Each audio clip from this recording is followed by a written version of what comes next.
नमस्कार. आज आपण पाहणार आहोत सोया पुदिना पुलाव.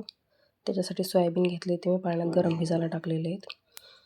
कोथिंबीर घेतलेली आहे, पुदिना घेतलेला आहे, हिरवी मिरची, आलं आणि लसूण याची पेस्ट करून घ्यायची आपल्याला. इथे खडे मसाले घेतलेले आहेत, दालचिनी, लवंग आणि तमालपत्र, बटाटा, गाजर, बीन्स आणि कांदा, मिरे पण आहेत त्याच्यामध्ये. आता हे वाटण करून घ्यायचं आपल्याला बारीक.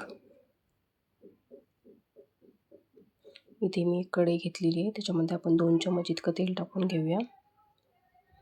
आता आपल्याला याच्यात जिरं टाकायचं आहे आणि खडे मसाले.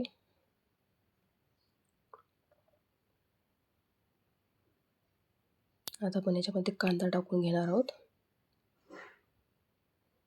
कांद्याला आपल्याला चांगलं परतून घ्यायचं आहे 1-2 मिनटं.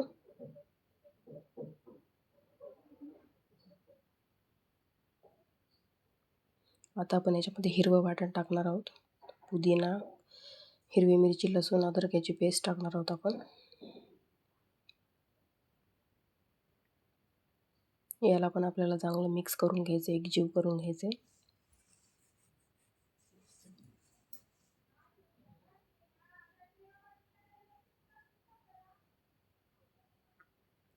आता आपल्याला याच्यामध्ये 2 चमच इतकं दही टाकायचं आहे.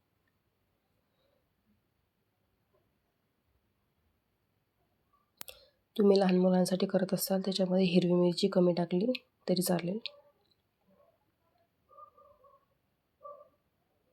आता आपण या दह्याला चांगलं एकजीव करून घेऊया या मिश्रणमध्ये.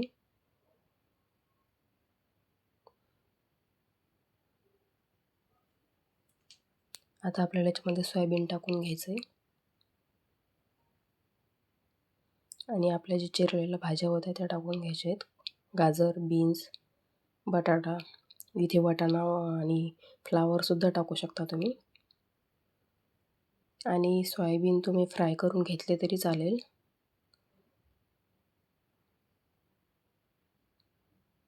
आता हे आपल्याला चांगलं एकजीव करून घ्यायचे. याच्यामध्ये आपण आता हळद पावडर टाकणार आहोत थोडीशी आणि 1.5 चम्मच इतकं धने पावडर आणि अर्धा चम्मच गरम मसाला. तुम्ही लहान मुलांसाठी करत असाल तर गरम मसाला नाही टाकला तरी चालेल, कारण की आपण त्याच्यामध्ये खडे मसाले टाकलेले आहेत. चवीनुसार मीठ. परत आपल्याला एकजीव करून घ्यायचे हे.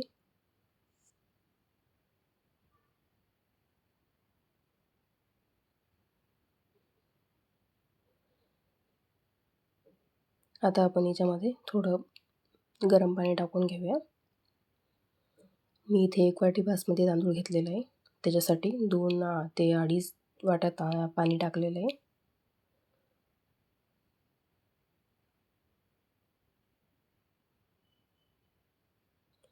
तांदूळ धुवून घेतलेला आहे तो टाकणार आहे आपण याच्यामध्ये. आता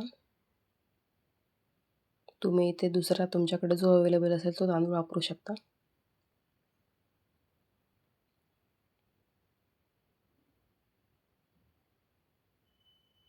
आता आपल्याला याला शिजू द्यायचं आहे. इथे मी झाकण लावून ठेवलं आहे. आपला पुलाव तयार आहे. आता परत एकदा आपण याला मिक्स करूया.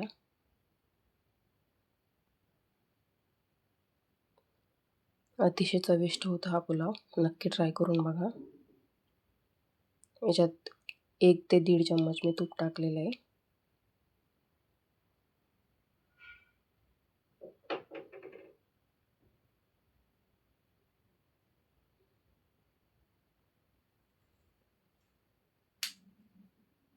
कसा झाला नक्की सांगा. तुम्ही पण ट्राय करून बघा.